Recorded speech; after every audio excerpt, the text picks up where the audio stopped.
CIET NCERT presents AudioBook, Curiosity, Textbook of Science for Grade 8.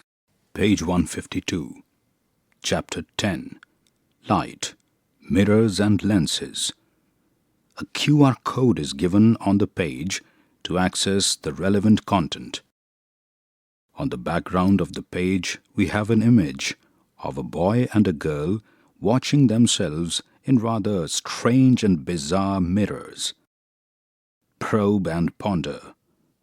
Can we make mirrors which can give enlarged or diminished images? On side view mirrors of vehicles, there is a warning that says, "Objects in mirror are closer than they appear." Why is this warning written there? Why is there a curved line on some reading glasses? Share your questions. Some blank space has been provided. A picture of 3 kids is given on the bottom right of the page who are very inquisitive and have a question mark in their minds. Page 153. During the summer holidays, Meena went to a science center with her family. The center had many fascinating displays on nature, space, and technology. While her parents explored a section on saving water and electricity, Meena and her brother wandered off to look around.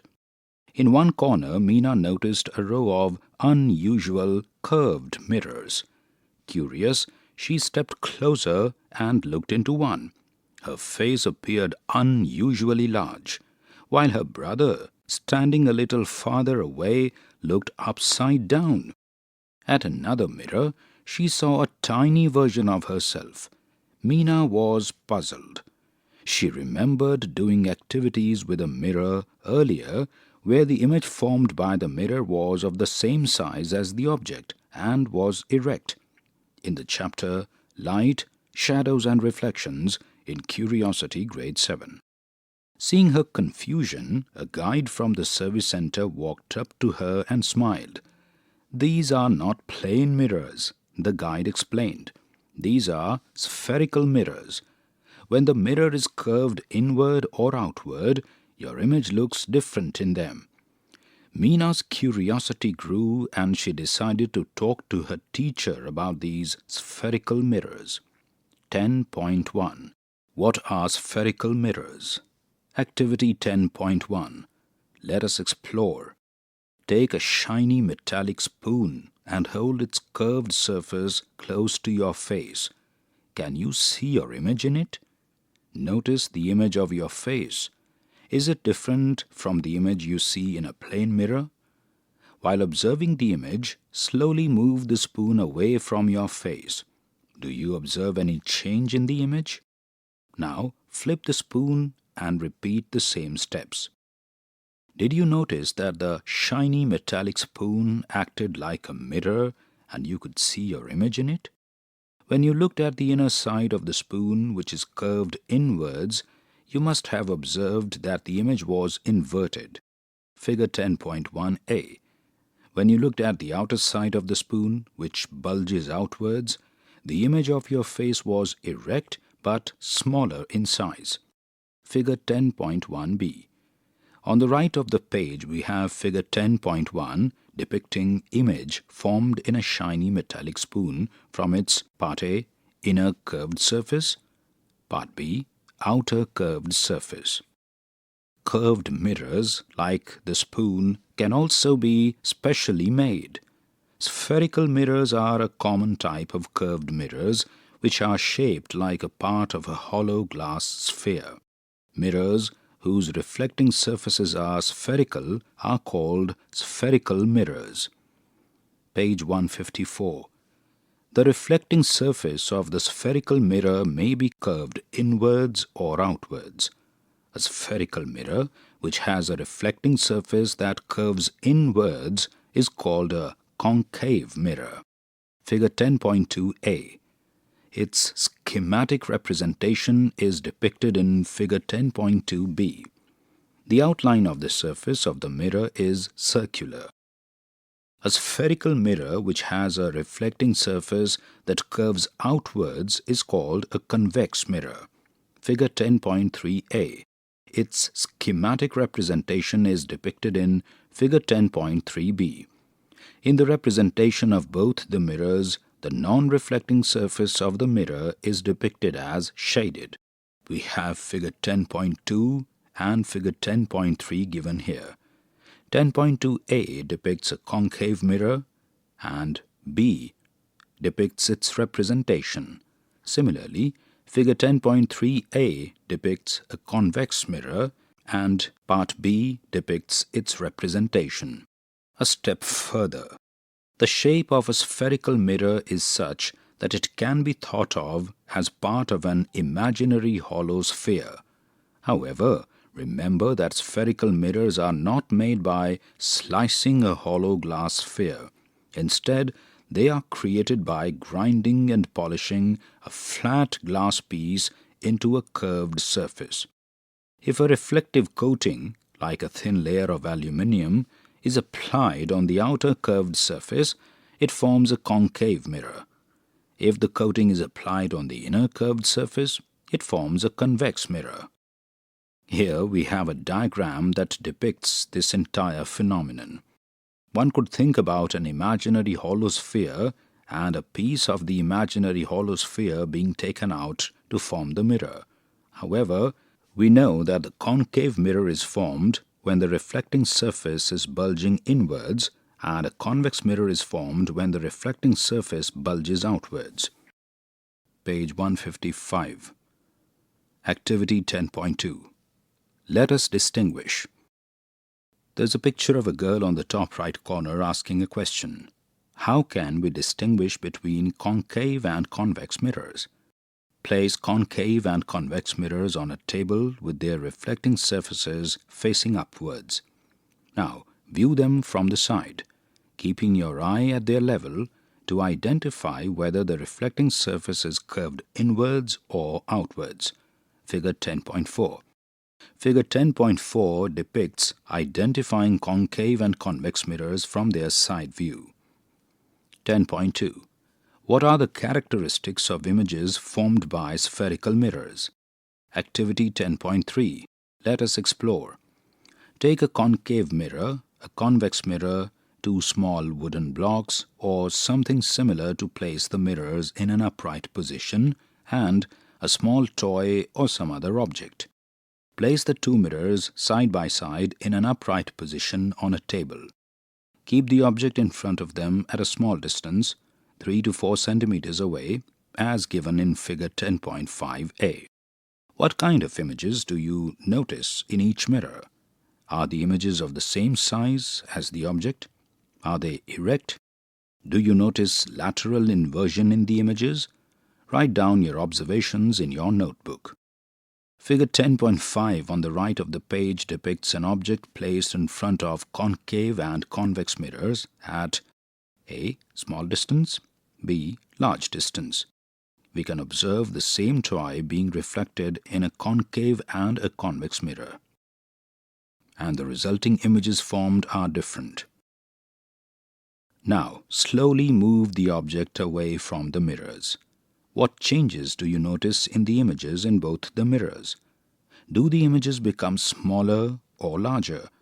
Do they continue to be erect? Again, note down your observations. Repeat the steps with each mirror individually. Analyze your observations and draw conclusions. Page 156. In the concave mirror, when the object is placed close to the mirror, the image is erect but larger than the object in size, that is, enlarged. However, when the object is moved farther away, the image becomes inverted.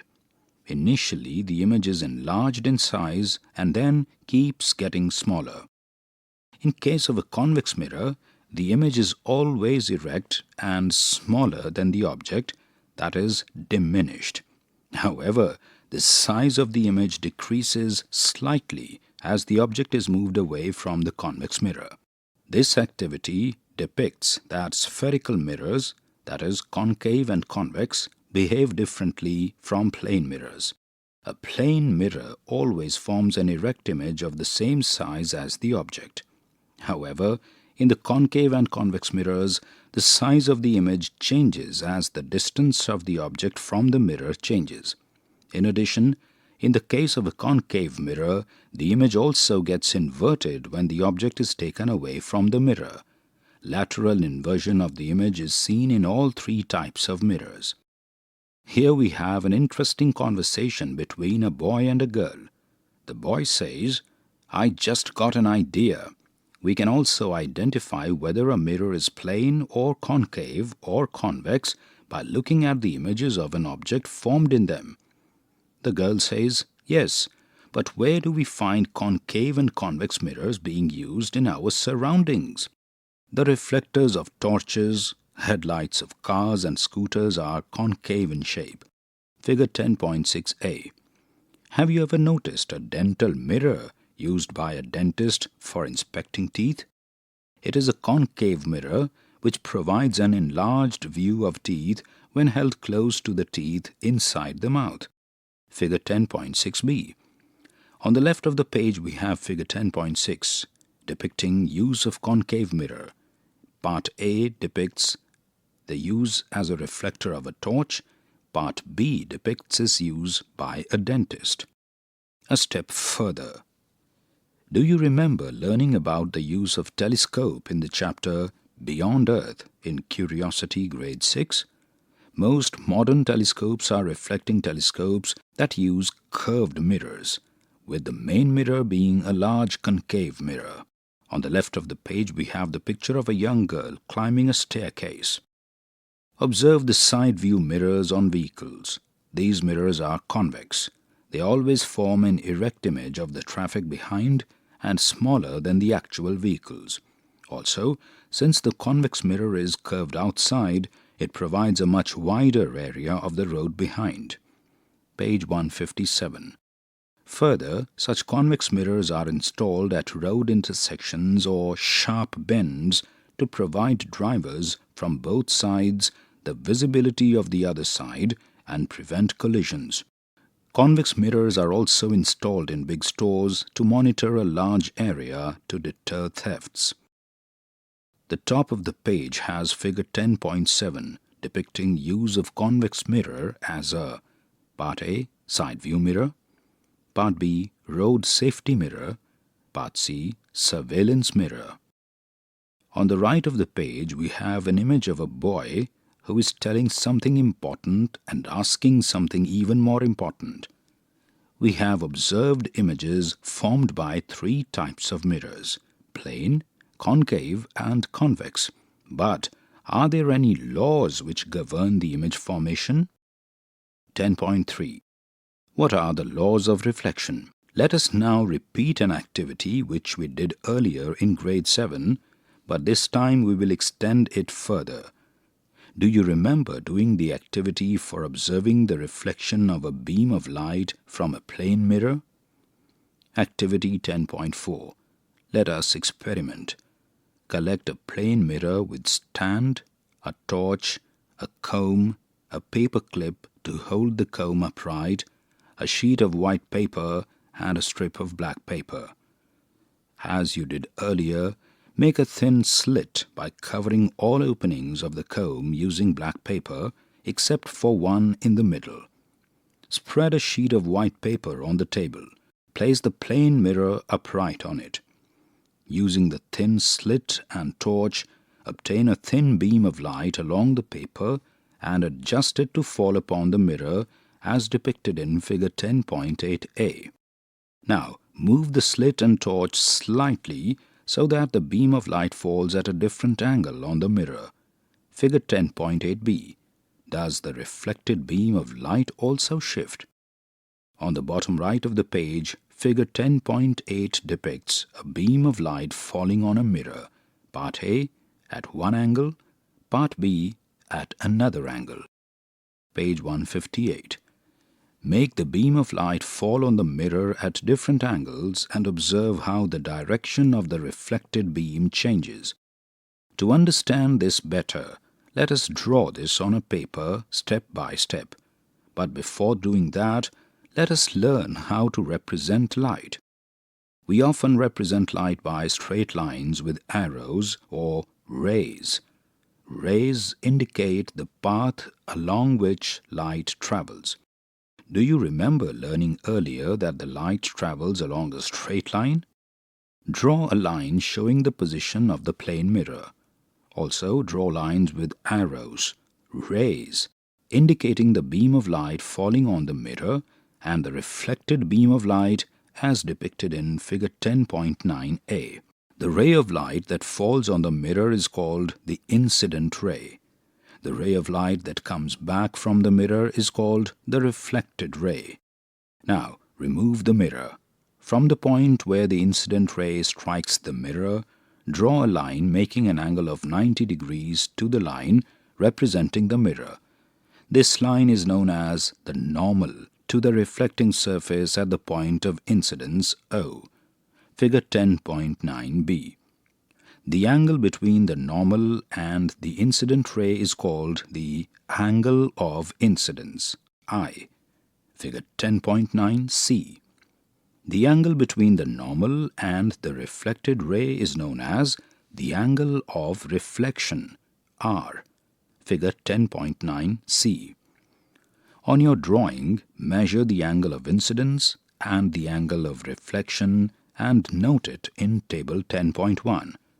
Repeat the activity several times by changing the angle of incidence. Finally, let the incident beam fall on the mirror along the normal and observe the direction of the reflected beam. What would be the angle of incidence and angle of reflection in this case?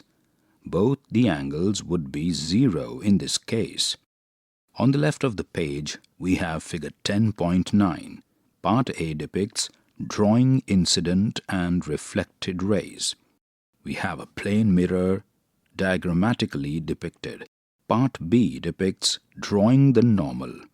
A set square is being used for the same purpose. Part C depicts angle of incidence and angle of reflection. They are represented by I and R respectively. We can also note normal in this case.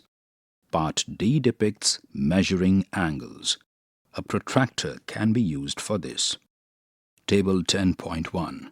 Measuring angles of incidence and reflection.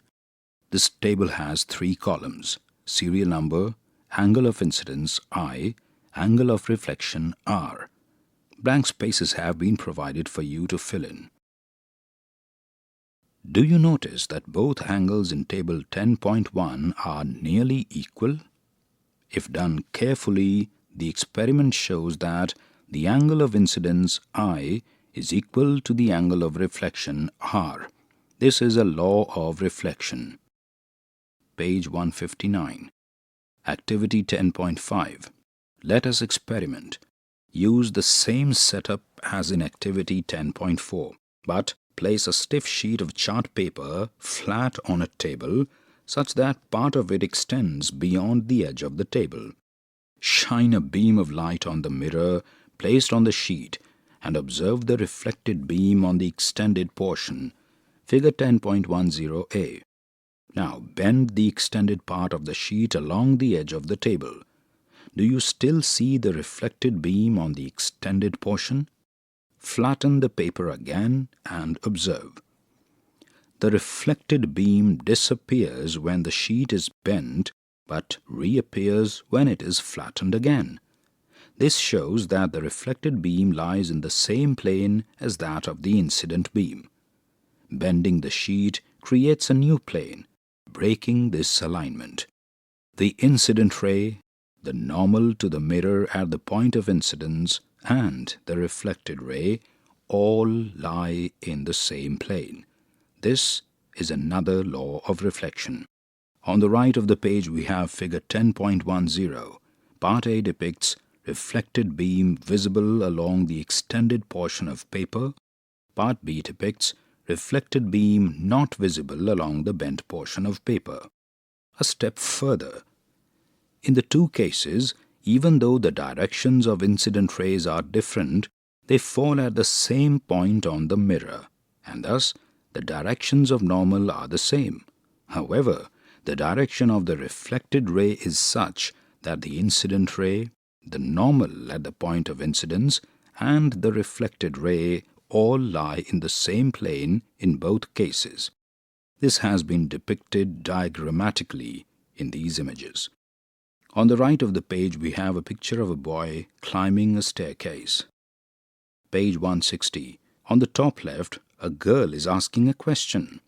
Are laws of reflection applicable to spherical mirrors also? The laws of reflection are valid for all kinds of mirrors, plane and spherical. But if multiple parallel rays fall on the spherical mirrors, we observe something interesting. Activity 10.6. Let us explore. Collect a plane mirror, a concave mirror, a convex mirror, stand for mirrors, a torch, a comb, and a paper clip to hold the comb upright. Use the same setup as Activity 10.4 again, but instead of a single slit, leave many openings of the comb uncovered to obtain multiple parallel beams of light. Figure 10.11a. Let the multiple parallel beams of light fall upon the plane mirror, concave mirror, and convex mirror one by one. Observe the reflected beams.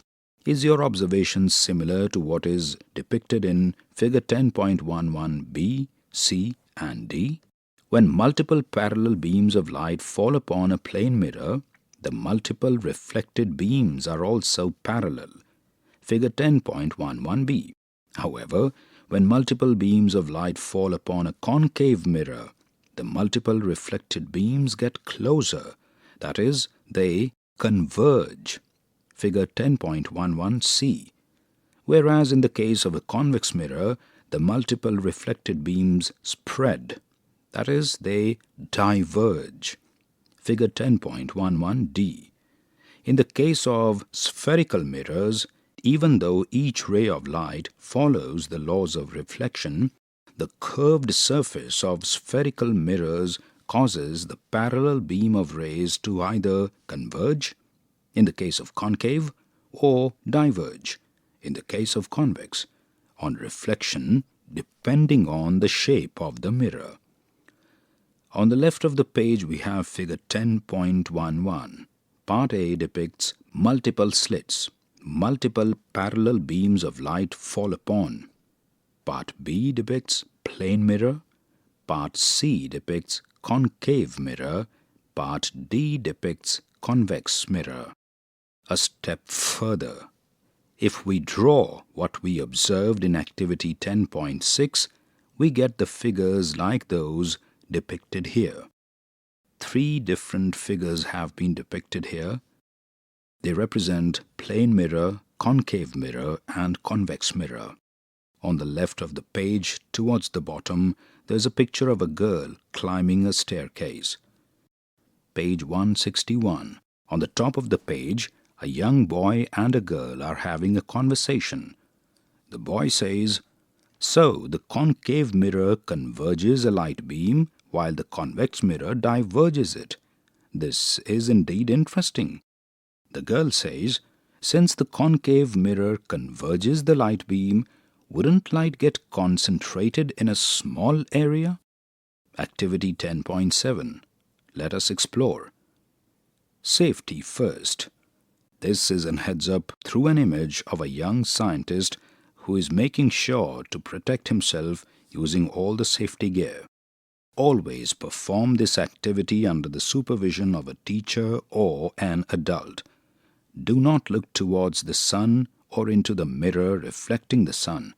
Focus the reflected light only on a piece of paper, not towards anyone's face or eyes. Take a concave mirror and a sheet of thin paper or newspaper. Hold the concave mirror with its reflecting surface facing the sun. Direct the light of the sun reflected by the mirror on the sheet of paper. Adjust the distance of the paper until you get a sharp, bright spot on it as depicted in Figure 10.12. Hold the mirror and the sheet of paper steady for a few minutes. Does the paper start to burn, producing smoke? The bright spot is formed on the paper because light from the sun, after reflection from the mirror gets concentrated on this point. This produces sufficient heat at this point which can ignite the paper. On the right of the page we have figure 10.12 depicting converging sunlight on paper using a concave mirror. A step further, devices which concentrate sunlight into a small area using mirrors and lenses are called solar concentrators. The concentrated sunlight is used to heat a liquid to produce steam, which can be used to generate electricity or for providing heat for various purposes, such as large-scale cooking or for solar furnaces. Solar furnaces are even used for melting steel. Do you remember learning in an earlier chapter about electric furnaces for melting steel? On the bottom right of the page, there is an image of a young boy climbing a staircase. Page 162. 10.4. What is a lens? On the top left, there is a picture of a young boy asking something interesting. We explored the images of an object formed by curved mirrors. But how do objects look when viewed through transparent materials with curved surfaces? Imagine looking through a flat, transparent glass window pane. All objects look the same size and shape. But would those objects continue to look the same if the surface of the transparent material is curved? Activity 10.8. Let us explore.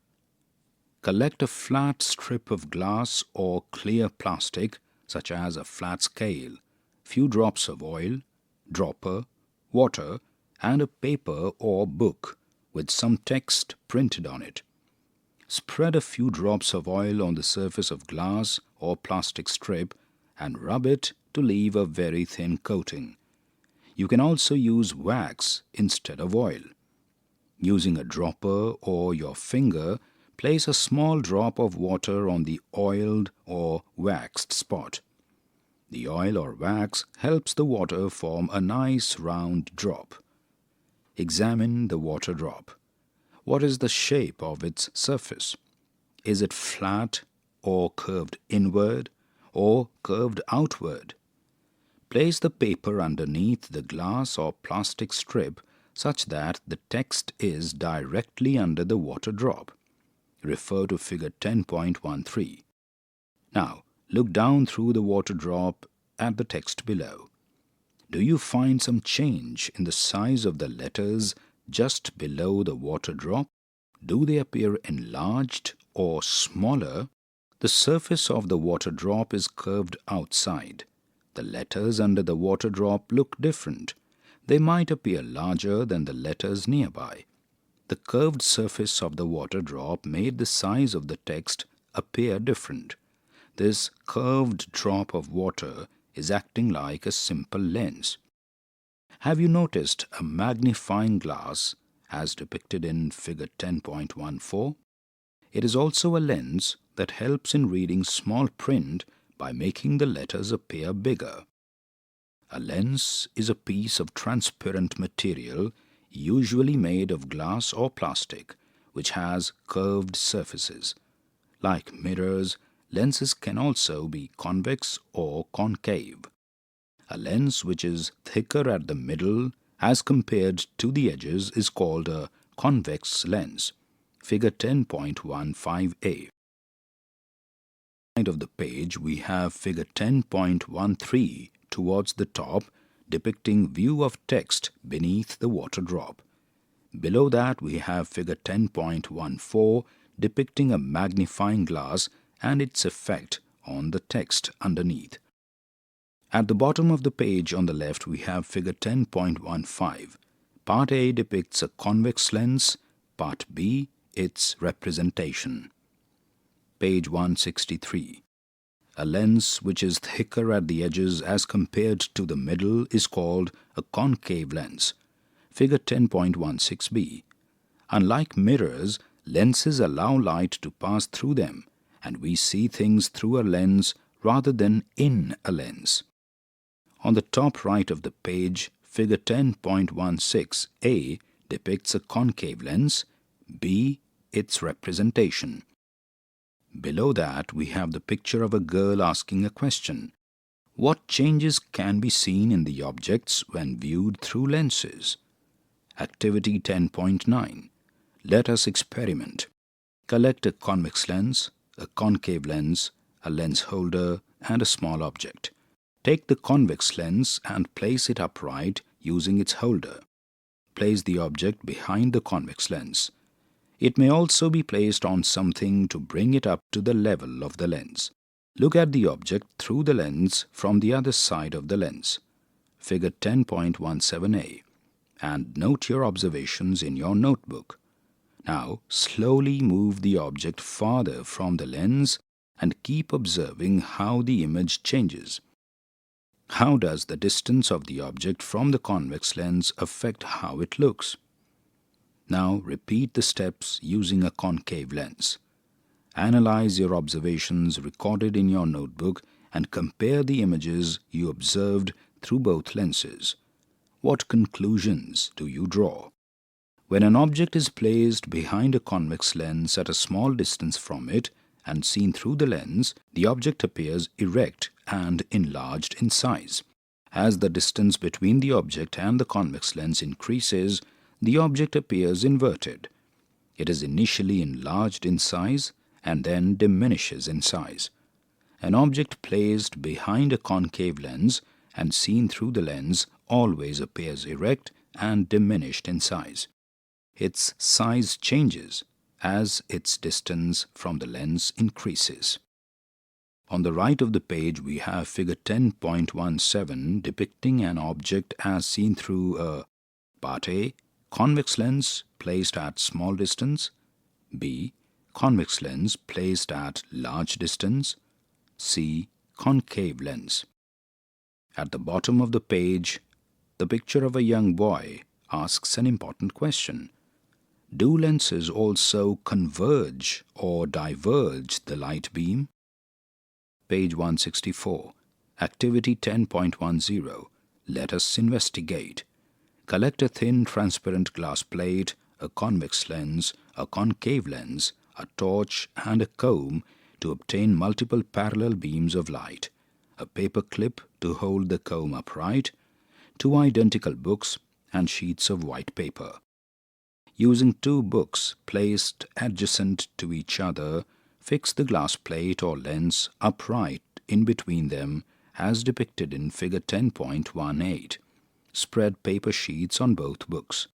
Now let the multiple parallel beams of light fall upon the thin glass plate, convex lens, and concave lens one by one, as depicted in figure 10.18. Does the parallel beam of light pass through as it is in all 3 cases? Record and analyze your observations. The light beam passes through the thin glass plate as it is. The convex lens converges the light falling on it, while the concave lens diverges the light.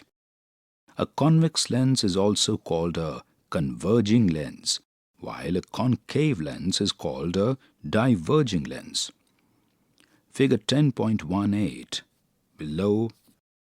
Figure 10.18 depicts multiple parallel beams of light falling upon the Part A, thin glass plate, Part B, convex lens, Part C, concave lens. A step further. If we draw what we observed in activity 10.10, we get the figures like those depicted below. Here, 3 different figures have been given. On the left of the page, there is a picture of a young girl climbing a staircase. On the bottom of the page, there is a picture of a girl asking another interesting question. Since convex lens converges a light beam, can it also burn a paper? Page 165. Activity 10.11. Let us investigate. Repeat activity 10.7 by putting a convex lens in the path of sun rays in place of a concave mirror. Could you burn the paper? On the top right of the page, we have a young scientist warning us about never missing our protective gear because safety first. Do not look at the sun directly or through the lens as it may damage your eyes. There is another young boy asking simple question, where all are the lenses used? Lenses are important and are used everywhere around us. The eyeglasses that people wear to help them see clearly are lenses. Cameras, telescopes, and microscopes all use lenses to work. Even our eye has a convex lens inside it. It is quite an amazing lens that can change its shape, which is what allows us to read a book or see something far away. On the right of the page, near the top, we have figure 10.19 depicting converging sunlight on paper using a convex lens. Below that is figure 10.20. Part A depicts eyeglasses, Part B depicts smartphone camera lenses. Snapshots. On the right, we have the picture of a young boy with a carry bag and a mobile phone in his hand, which he is using to click some snapshots. Image formed by a concave mirror can be enlarged, diminished, or of the same size as the object, and it may be erect or inverted, depending upon the distance of the object from the mirror. Image formed by a convex mirror is always erect and diminished in size. Two laws of reflection are: the angle of incidence is equal to the angle of reflection. The incident ray, the normal to the mirror at the point of incidence, and the reflected ray all lie in the same plane. The laws of reflection are valid for all kinds of mirrors: plane, concave, and convex. A concave mirror converges the light beams, while a convex mirror diverges it. Image formed by a convex lens can be enlarged, diminished, or of the same size as the object, and it may be erect or inverted, depending upon the distance of the object from the mirror. Image formed by a concave lens is always erect and diminished in size. A convex lens converges the light beams, while a concave lens diverges it. Page 166.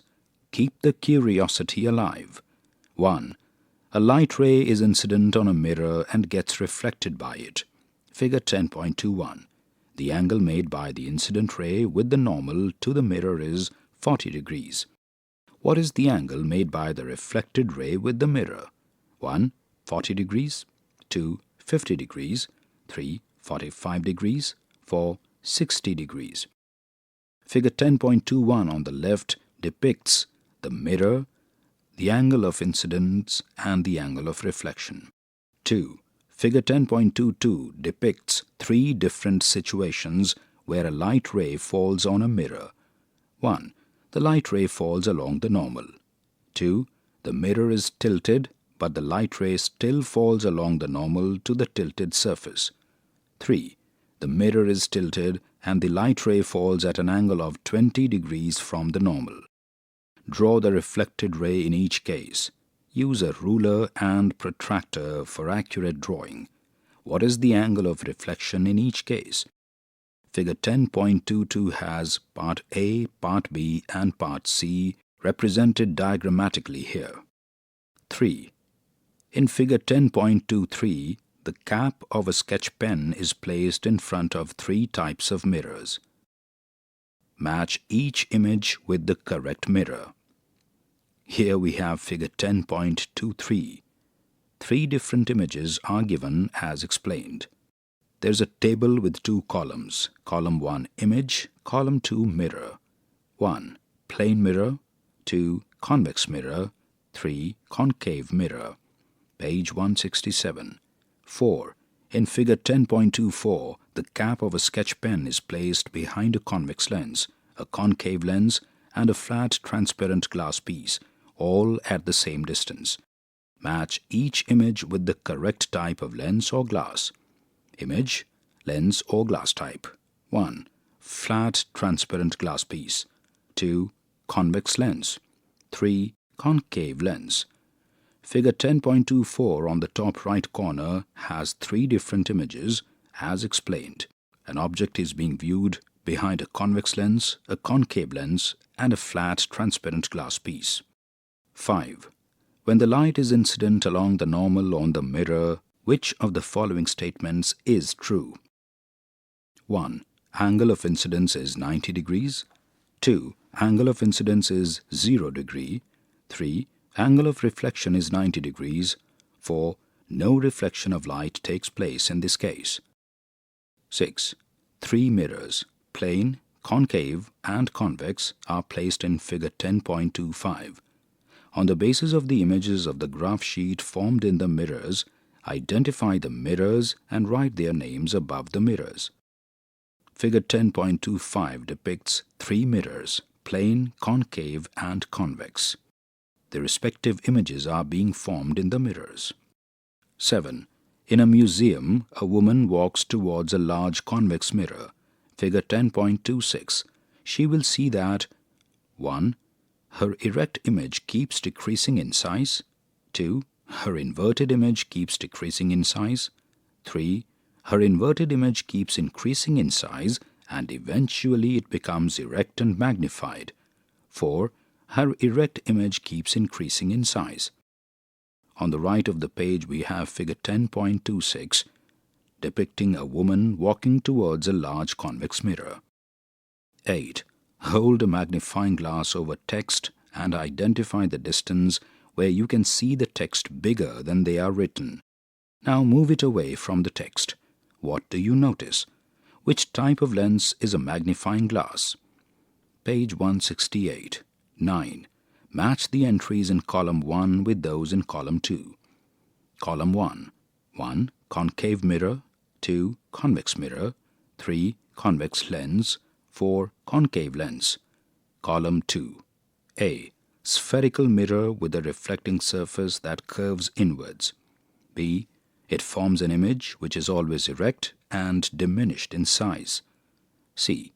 Object placed behind it may appear inverted at some distance. D.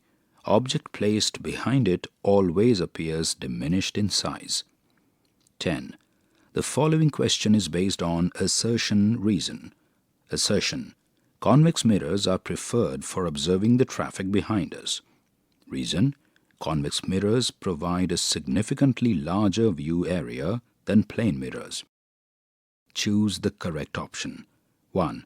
Both assertion and reason are correct and reason is the correct explanation for assertion. 2.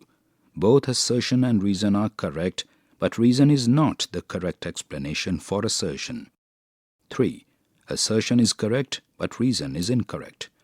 4. Both assertion and reason are incorrect. 11. In figure 10.27, note that O stands for object, M for mirror, and I for image. Which of the following statements is true? 1. Figure A indicates a plane mirror and figure B indicates a concave mirror. 2. Figure A indicates a convex mirror and figure B indicates a concave mirror. 3. Figure A indicates a concave mirror and figure B indicates a convex mirror. 4. Figure A indicates a plane mirror and figure B indicates a convex mirror. On the left we have figure 10.27, parts A and B. O, M and I can be observed as explained. Prepare some questions based on your learnings so far. Some blank space has been provided. On the bottom left, there is an image of 5 kids already asking some questions. Why? When? How long? Where? Why not? Page 169. 12. Place a pencil behind a transparent glass tumbler. Figure 10.28a. Now fill the tumbler halfway with water. Figure 10.28b. How does the pencil appear when viewed through the water? Explain why its shape appears changed. On the right we have figure 10.28a and b. Discover, design and debate. Visit a nearby hospital or the clinic of an ENT specialist or a dentist with your teacher or parents. Request the doctor to show you the mirrors used for examining ear, nose, throat, and teeth. Identify the kind of mirror used in these instruments. Harnessing sunlight is key to solving future energy challenges. In devices like solar cookers, figure 10.29, mirrors are used to converge sunlight and generate heat. In India, such designs are used in villages, thus saving electricity and reducing fossil fuel use. Think of a design for a solar cooker for your school or home and prepare a detailed proposal for it, including the budget required. Figure 10.29 on the left of the page depicts such a solar device. Use online tools or animation to do virtual experiments with spherical mirrors and lenses. Move objects in the simulation and observe how the image changes. But remember, as we work together, so do science, society, and interdisciplinary projects depicted in a beautiful picture on the right. Our scientific heritage. More than 800 years ago, during the time of the great Indian mathematician Bhaskar II, astronomers used shallow bowls of water to observe the stars and planets. By carefully looking at their reflected images through tubes placed at appropriate angles, they could measure the positions of stars and planets in the sky. Even though the laws of reflection are not mentioned in literature, their instruments and methods indicate that they might have understood it in practice. There is a picture of a young girl on the right who's really curious about more such facts and is trying to look around in library. Reflect on the questions framed by your friends and try to answer. Some blank space has been provided for you. On the bottom right is an image of 5 kids who already have so much to share. I think, but we thought, maybe, shouldn't it be? This chapter ends here. Curiosity. You were just listening to this audiobook, Textbook of Science for Grade 8. Narration, Gaurav Marwa. Sound recordist, Virendra Rawat. Assistance in production, Amarjit Sarkar. Directed and produced by Vimlesh Chaudhary. This audiobook is brought to you by CIET NCERT, New Delhi, India.